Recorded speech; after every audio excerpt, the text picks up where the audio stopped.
we're up. Thank you. You're up. Okay, thank you for coming back from the break, and we're going to start looking at the visions now. I did have one question. You know, I forgot. Sometimes I tend to think when I'm introducing the book of Revelation, I want to get so much into the book, I don't talk about some of the things that are about the history of the book. I did have a wonderful question. Who wrote it?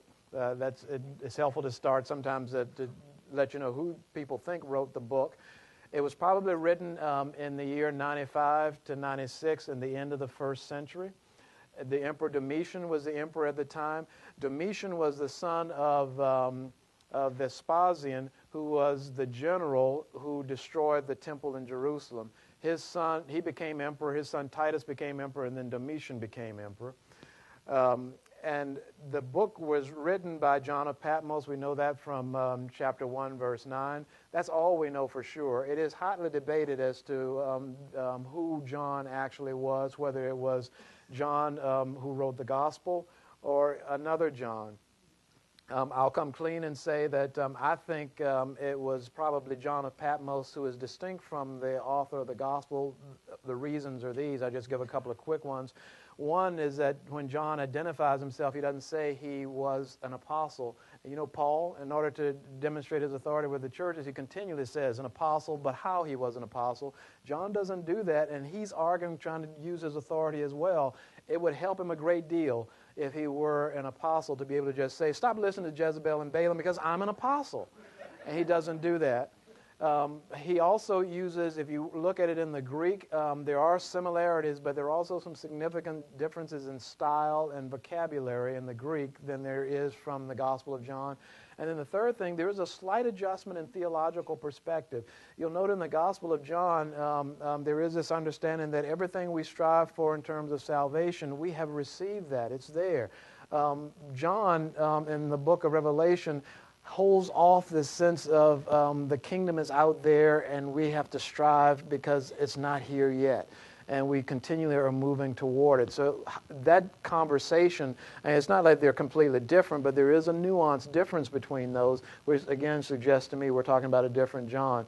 I tend to think he was a disciple of the author of the Apostle John. We know there's a Johannine school, and I think he was in that Johannine school. I think he's younger than the gospel author as well, since he's writing later and John was writing earlier, being one of the followers of Jesus.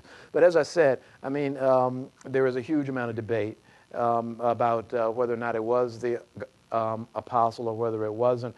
When we took this group to Greece and Turkey, I was doing lectures on the book of Revelation. Well, that was one of the most powerful things for me to talk about Revelation while we were on this trip. And I talked about who had written the book, and I just told them, in essence, what I just told you. And then we got to the cave at Patmos, and the guide said it was the John of the apostle. And so 3 or 4 people on the tour looked around and said, "What'd you say? What'd you say?" But I had already told them, you know, they were joking. I'd already told them that it's hotly debated as to who wrote. In the end, the message is still the same, and what we're focusing on is the message, and that's, I think, what John wanted us to focus on as well. Let me jump in then to the visions, because that's where most of us spend our time when we look at the book of Revelation. Just going to jump back to the Lamb. The first vision that's really important, well, I talked about the Ancient of Days seated on the throne.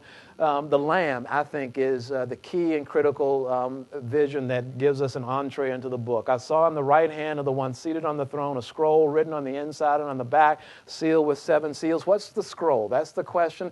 Is it the same book of life? I don't think it's the book of life that all our names are written on from the foundation of the earth, which means, which fits very much in the Reformed tradition and understanding. I think John is saying that when he talks about the book of life, your name was written there before you were ever born, before you were ever thought of. Your name was in the book of life. John doesn't believe you can earn your way into the book of life. There's nothing you can do to earn. You don't need to earn your way into the book of life. You're already inscribed in there. However, he tells his churches your name can be blotted out of the book of life by how you live if you don't stand up and witness and testify, is his point. So you don't have to worry about getting in. You have to worry about staying there. That's right. But this is a different book. This book is another book that the Lamb holds a seal with 7 seals, which means it's completely, perfectly, wholly sealed. Nobody can open it, not even the emperor, the most powerful figure on earth. No one can open this seal, and John weeps because no one is worthy enough to open the seal. And why does he weep bitterly? The understanding from scholars is that this scroll holds the key to understanding human history. It holds human history, and it holds the key to understanding. Why do the good people suffer? Why do the believers, why are they persecuted? Why are some of the things that we don't understand about human history, why are they the way they are? John believes that's all in this book. And it's sealed with 7 seals. What is the ultimate destiny of human history in the book? And John weeps because no one will ever be able to figure it out. No one will ever be able to understand history or where it's going because that book is completely sealed. And of course, we do know that at some point there is one who's able to open this seal. You see the lamb is there. And the lamb is able because he was slaughtered. And of course, the imagery of the slaughtering is the cross. But the lamb is able because he was slaughtered. And that's the text I read to you a little bit earlier. That Jesus is worthy because he testified to his own lordship before Pilate, before the Sanhedrin, and he was slaughtered because of that, but that is also how he conquered. And it's in that conquering that he gains the ability now to open the 7 seals on the book of life and share the meaning, ultimate meaning of history to everyone, to all of us. When each seal is broken, a devastation takes place. When the first seals are broken, there are 4 apocalyptic horsemen that go out. And you know these apocalyptic horsemen. I think everybody, even if you never read the book of Revelation, you've heard enough in other places to know the 4 apocalyptic horsemen. They bring devastation and destruction. I want to look at just one of them because it makes a point I made a little bit earlier. I saw the Lamb open one of the 7 seals. I heard one of the 4 living creatures call out as with a voice of thunder, "Come."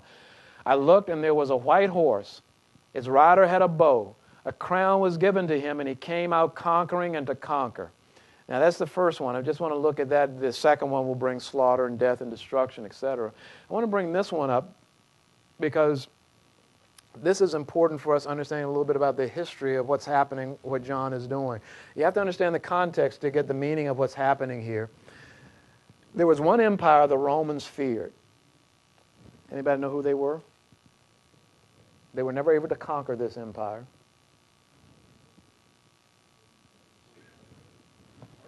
There you go, the Parthians.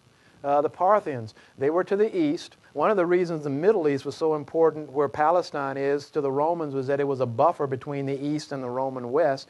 And one of the things they buffered was the Parthian Empire. The Euphrates River, which has gained a lot of recognition with everything that's going on in Iraq over the last decade or so, the Euphrates River was the river that separated the Parthian Empire from the western control of Rome. So the Parthians, the Romans were continually afraid of. They lost a legion in Parthia to the Parthians at one point. They were deathly afraid of the Parthians, that the Parthians would cross the Euphrates River and come over and attack and conquer Rome. And one of the leading fears was that Nero, who killed himself, didn't really kill himself, but that he was transported over into Parthia and that he was one day going to lead a Parthian army to come back and conquer the Romans. We're here, when he sees his first living creature on a white horse with a bow, the Parthians had a powerful cavalry, and their cavalry rode on white horses, and they were so accomplished to fire the bow while their horses were charging, and they could fire advancing and when they were retreating. So they could fire coming and turn around and fire going back. They were coming to conquer. What John is suggesting here is that the Romans, he's bringing up a fear, a nightmare scenario for the Romans so that they can recognize that God is moving against Rome. And the Romans would be the ones who would particularly understand that vision. So he's not trying to hide it from them. He wants them to understand this. He's playing on their fears. Throughout this understanding that we'll get is that each of these devastations that occur, they have a purpose. The purpose is to break the hold of that human power has over human history. So you get out of each of these 4 horsemen, destruction and death and devastation. Now the problem is, of course, that the Christians are caught up in that as well. I'm going to hold why I think that's the case for just a second. But the problem is the Christians would be asking, of course, is, but if you're going to punish Rome, why not just punish the Romans and let us escape the wrath and the terror? Because the Christians don't seem to, as the book of Revelation unfolds. One artist's rendering of the four horsemen and the devastation that takes place. Now, as a part of one of the breaking of the seals, John sees something. I saw under the altar the souls of those who had been slaughtered for the word of God. That's because they stood up and they testified to the lordship of Jesus Christ and for the testimony they had given. They cried out with a loud voice, "Sovereign Lord, holy and true, how long will it be before you judge and avenge our blood on the inhabitants of the earth?" Sounds like the Israelites, right? Crying out from Egypt. And it's that same sense. When will God move? When will God act?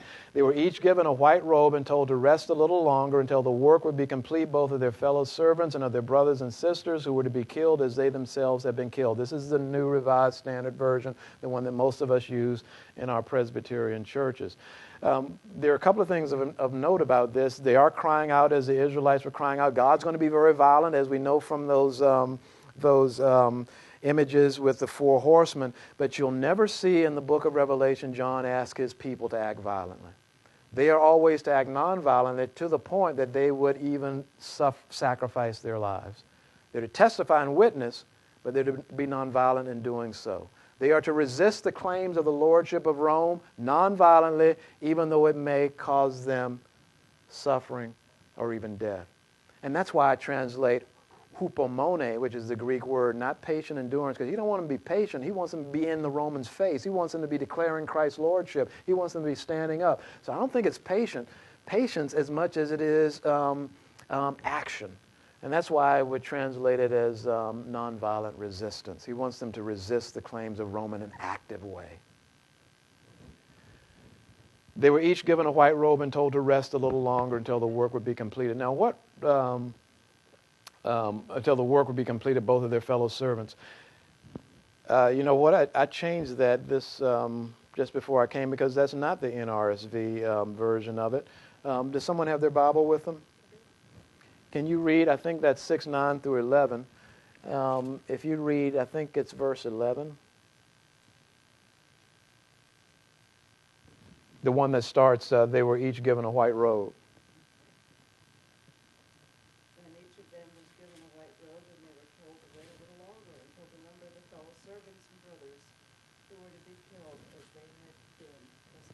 Okay. What she said was, until the number of your fellow servants to be killed had been killed as they were. I didn't translate the Greek that way. What's the difference between what I have up here and what you just translated? There's one word. Number.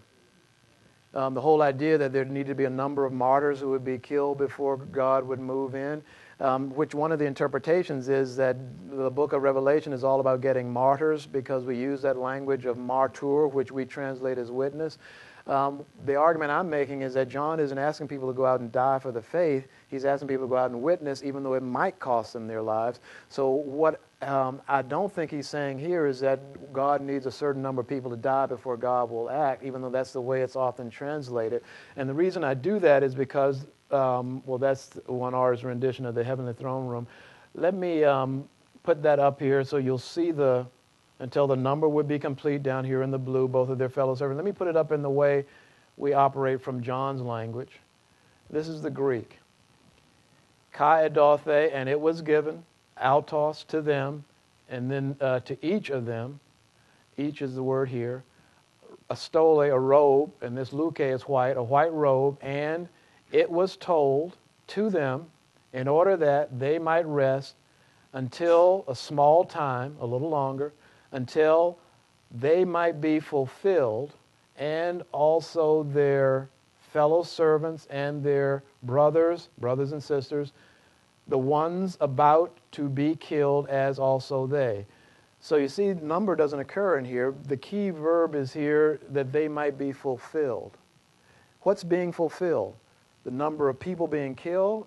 John's never talked about that before. What he has talked about is the work of witnessing, until the work of witnessing is finished and fulfilled. That's what's moving, because you're moving with God, working with God. And that'll we'll see that in just a few frames here as to why I think that is the case. But what I'm suggesting here is that you participate with God, the movement of God's kingdom, as you witness and testify to the Lordship of Christ. By testifying to the Lordship of Christ, you actually help make that Lordship real.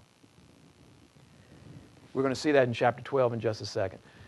Well, we'll see it right now. Chapter 12, verse 11. But they have conquered him. Who is the him? That's going to be the dragon in chapter 12. By the blood of the Lamb. Of course, we don't have anything to do with that. That's God and Jesus' sacrifice on the cross. And by the word of their testimony, for they did not cling to life even in the face of death. By their testimony, they participate with what God is doing. It is by their testimony that they help usher in the inbreaking of God's kingdom. It's not by dying, it's by witnessing. So the call to Christians today is not to go out and find a way to die for the faith. The call is to find a way to go out and declare the Lordship of Christ no matter what consequence that brings. We're looking for witnesses, not martyrs. Because in the first century when John was writing, martyr didn't mean martyr. Martyr meant witness. We changed it to mean martyr over time. In the second century, that's when that word became somebody who dies for his or her faith. In the first century, it just meant witness. When John is writing, it just means witness. Witness to the Lordship of Christ. So every time I see the word martyr, I cringe today after I've done all this work in the book of Revelation, because I realize we're hearing something different than John's people were hearing and that John intended. A little bit more. After this I looked, and there was a great multitude that no one could count. Now I'm jumping because I can't do everything in the book of Revelation. The 7 seals, I just focused on the first seal with the rider and the bow. That's the 5th seal we just talked about with the souls under the heavenly altar. So I didn't do all of the seals, but you get the sense. After each of the seals, there's devastation, etc., etc. What I want to do now is look at chapter 7, where John sees this great multitude. And this is the text I'll be preaching on tomorrow. There was a great multitude that no one could count, from every nation, from all tribes and peoples and languages. They have come out of the great ordeal. They have washed their robes and made them white in the blood of the Lamb. I'm not going to talk about a lot of that because I'll talk about it in the sermon. But what I wanted to point out here is that this is chapter 7, I think, verse 9. In chapter 7, verse 1, we get the 144,000. Who are the 144,000? I grew up in as I told you, I think last night, those of you who were there in a Black Baptist church, we had revival every August for 1 week, and we would go, and we'd often hear the book of Revelation because the revival was about getting yourself ready and right before God broke into time. And one of the things that happened was we'd hear about the 144,000, and I would be asked, are you in that number? And I grew up believing that there were only going to be 144,000 people saved, and that the rest of us kind of gone. And I did the math. Even then, I did the math. Out of all the billions of people who've been on this planet, 144,000 is a really tiny little number. And so I worried that would I ever be in the 144,000? The 144,000 is a multiple of 12, 12,000 times 12,000 times 12, 12 tribes of Israel. All those tribes multiplied to this number. The 144,000 are really the army of God, the ones who participate with the rider on the white horse in chapter 19 who goes out on the field of apocalyptic battle to engage Satan. These are the ones who don't get touched by the plagues. When the plagues happen, they don't affect them because these are the ones who work with the Lamb of God when he goes out on the white horse. So this is kind of the army of the Lamb. They're still here on earth. Chapter 7, 19 and following, that passage up here, these are the people who have already gone to heaven, who've already suffered, gone through the great ordeal. This is a great multitude that cannot be counted, and we are in that number. Well, some of you may actually be in the 144,000, I don't know. But more than likely, we're in that great multitude that is up there in heaven, that John sees up in heaven, who are now in relationship with God. This great, grand multitude who came through the great ordeal. I saw the souls who had been beheaded. This is chapter 20. They had not worshipped the beast or its image, had not received its mark on its head, on their hands or their head. The point I'm raising from all of this, I'm going to talk about that in just a second, but the point I want to raise from all of this is that there's no rapture in the book of Revelation. You can read through it, you don't find it. The rapture, there is a rapture in the New Testament. It's in the letter to the Thessalonians, and that's a whole different thing to talk about that. I don't have time to talk about that, but I want to make the point that there's no rapture in the book of Revelation. When people tell me there's a rapture in the book of Revelation, I ask them to go find it. They never can find it because it's not there. John does not want you to be raptured out of the ordeal. He wants you to witness through the ordeal. Because a person who can stand up and testify that Christ is Lord when it looks like the whole world is going completely out of control, that's the witness John is looking for, and that's the witness who can make a difference. That's the witness who can call other people to follow. Yes? You said a while ago so beautifully about we were there. I gave a presentation to the choir a few years ago that we were there when the great words that Handel used. Oh, the Messiah. Hallelujah for us and the Messiah. We were there. And perhaps we were among the group that spoke those words that John heard that became part of the Messiah. So that's powerful imagery.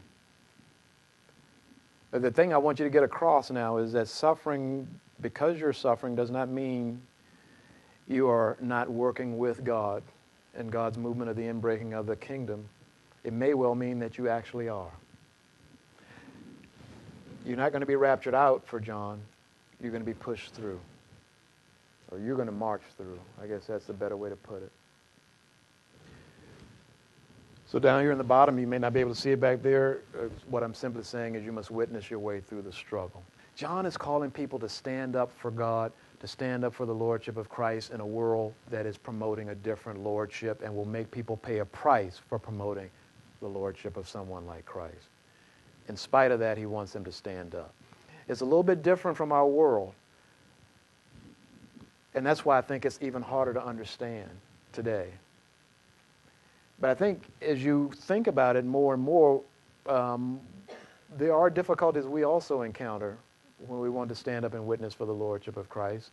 They're not as radical as they might be for John, but we still are called, I think, to the same purpose, whether it be things we do in our family, in our church life, in our social and political worlds, or how we deal with the way we engage other people in all aspects of our lives. We have opportunity to witness to the lordship of Christ, so it still applies to us today as well. And then, of course, to get you to take this seriously, John talks about Judgment Day. He does talk about judgment.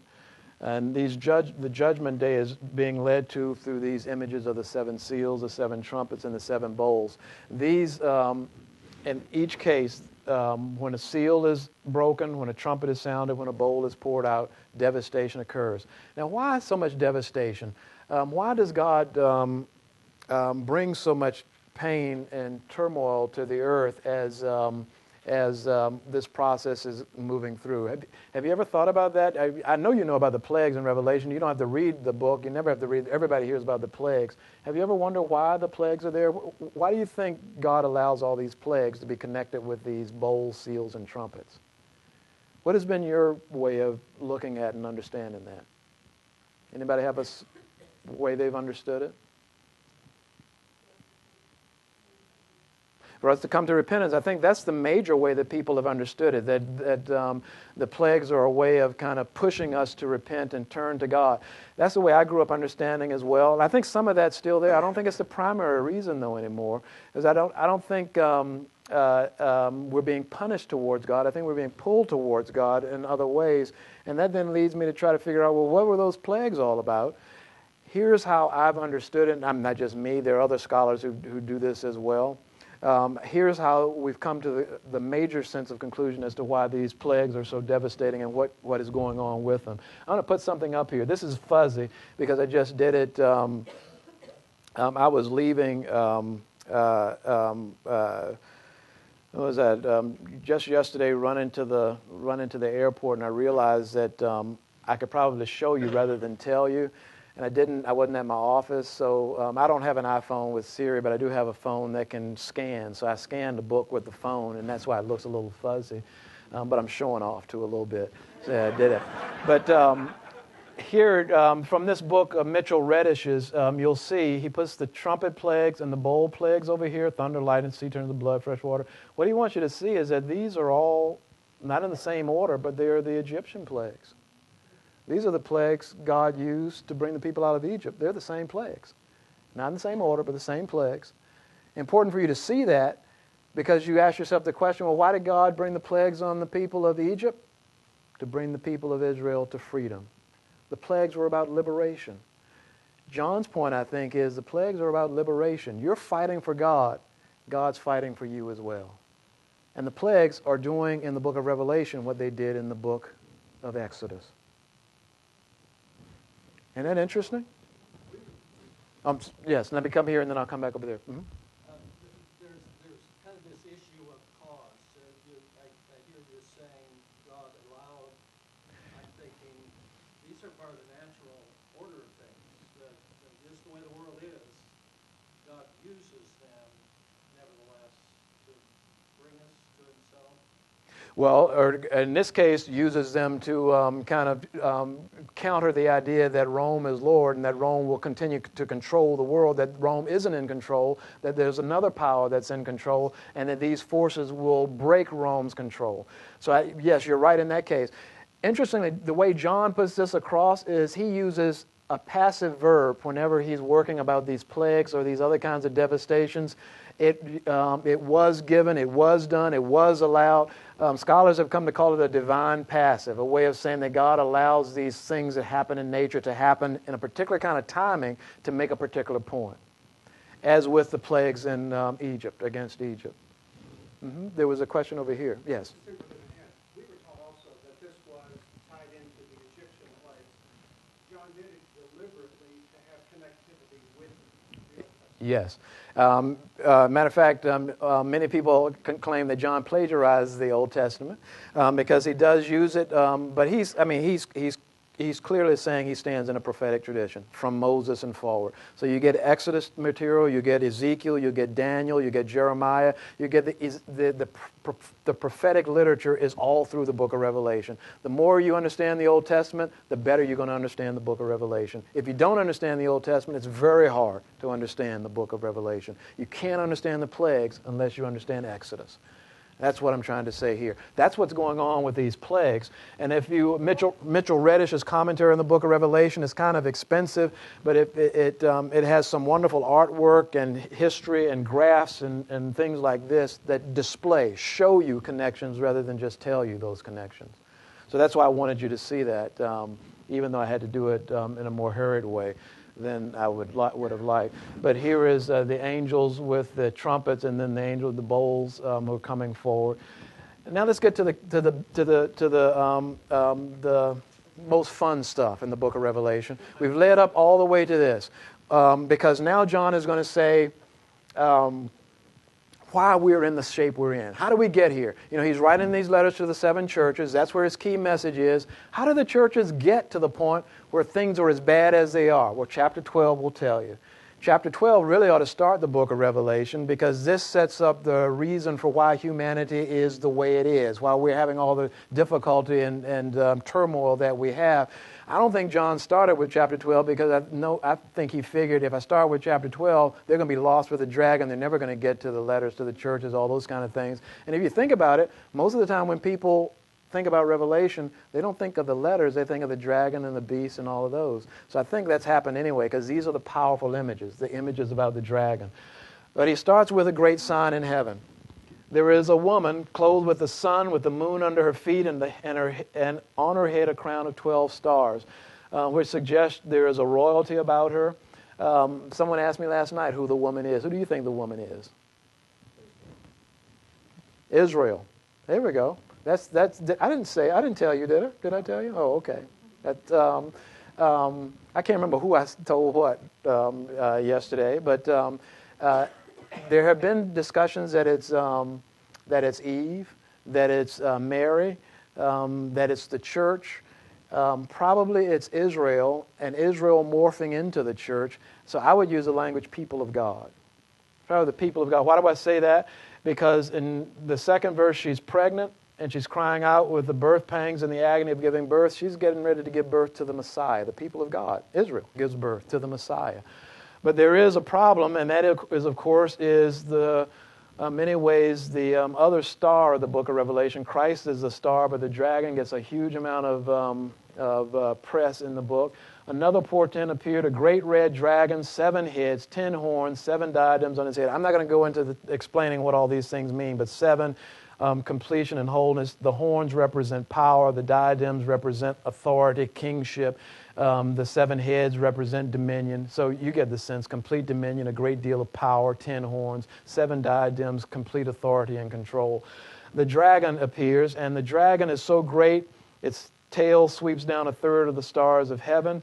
The dragon stands before the woman who's about to bear a child so that he might devour the child before it's born. Here's one artist's rendition of the woman and the dragon about to devour her child. You see she's pregnant, the dragon hovering over her to devour the child before it's born. John is giving us a poetic description of something. She does give birth, a male child who is to rule the nations, the Messiah. This is straight out of Isaiah now. Her child who will rule the nations with a rod of iron. The child is snatched away and taken to God into his throne. And the woman fled into the wilderness where she has a place prepared by God. How long? 1,260 days. How many years is that?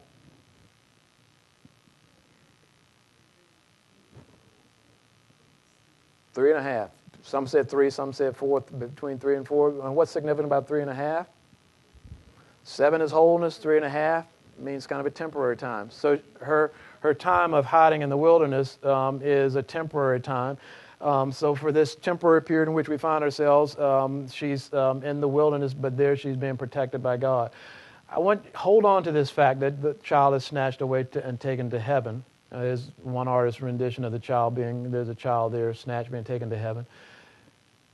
War breaks out in heaven. Michael, the angels fight against the dragon. The angels and the dragons fight back. They were defeated, and there was no longer any place for them in heaven. Why isn't the Messiah, why isn't the Christ the one who defeats Satan in heaven? Where is he?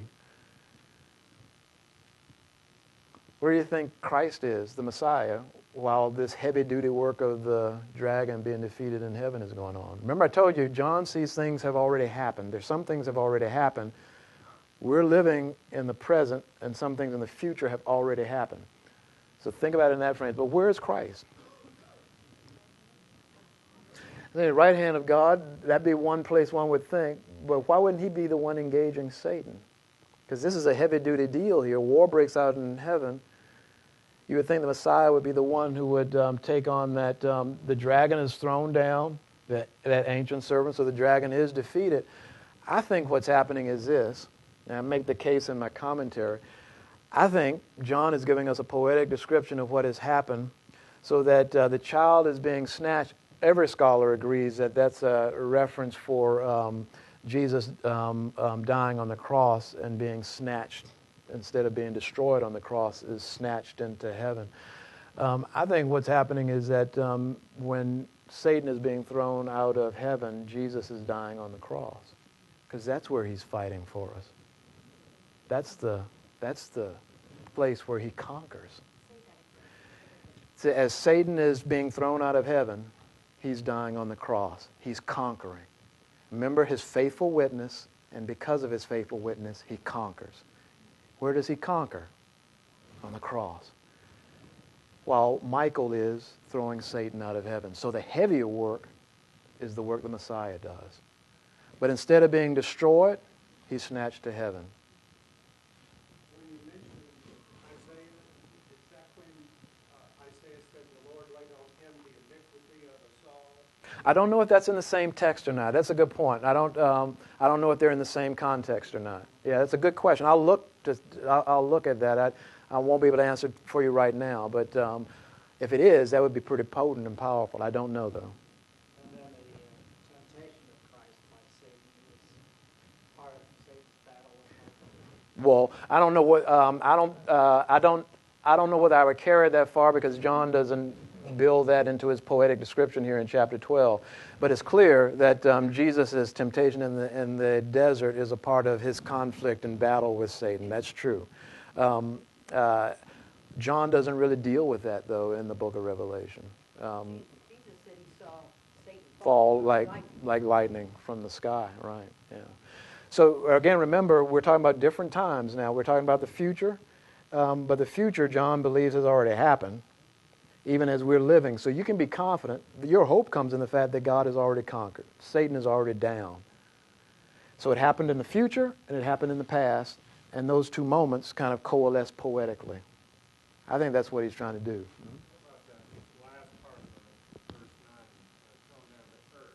Yeah, and that's right. He was thrown down to earth, which is the piece that I want to suggest. That's why we're where we are, because the good news is that Satan is thrown out of heaven. There's always good news, bad news. The bad news is that Satan is down here on earth, and that Satan is, or the dragon is now hunting God's people.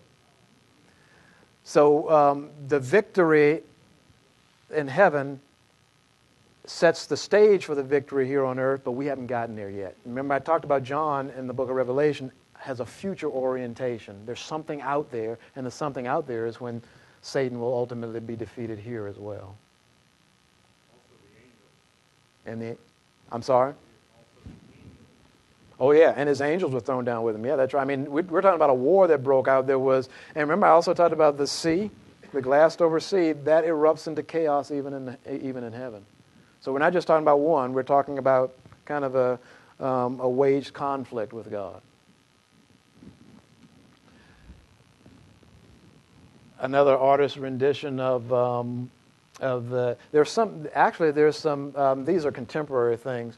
There are some powerful images, if you can get into art history works and look in museums.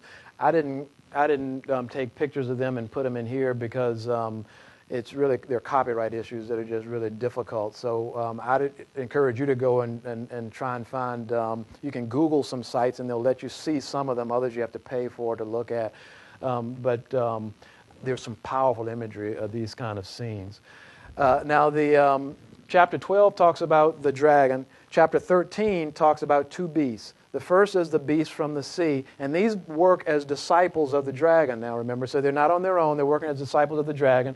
And the beast from the sea is the first one. This number calls for wisdom. Let anyone with understanding calculate the number of the beast, for it is the number of a person, and its number is 666. And that's a number that's famous. We all know that number. Here's how scholars think how we get to the number, or what John is doing with the number. There was this technique called gematria in the ancient period, where a letter of an alphabet equaled a number. If you look at the name Neron Caesar in Hebrew, and each aleph is 1, for example, bet is 2. If you look and you connect all of the, because Hebrew is going from right to left, if you look at the number, the noon, where is it up here, 50, if you look at the number for each of the Hebrew alphabets for Neron Caesar, you add them up, they add up to 666. The thinking is that 666 represents Nero, who was the emperor who was so diabolical in relationship to the Christians. That's what most think 666 reveals. And if that's the case, Nero, as I said a little bit earlier, he's not just a problem for the Christians, he's also a problem for the Romans, because the Romans believed he was going to be reborn in Parthia and lead a Parthian army back to take over the Romans. So Nero is not a well-liked figure by anybody, his Romans or by the Christians. But most scholars think that this number is this number representing Nero. What about the idea of if you don't have that number, you can't buy or sell? That's right. That, which brings us back to that, I was talking about the fact that the taxes and paying whether the Christians paid the taxes.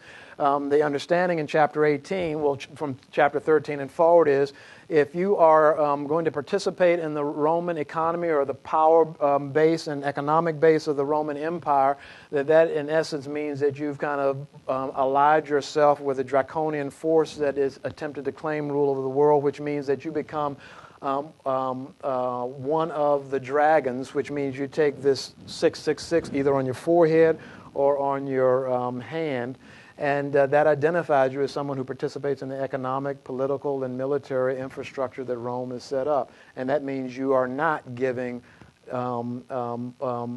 declaration to or witnessing to the Lordship of Christ by the way you live.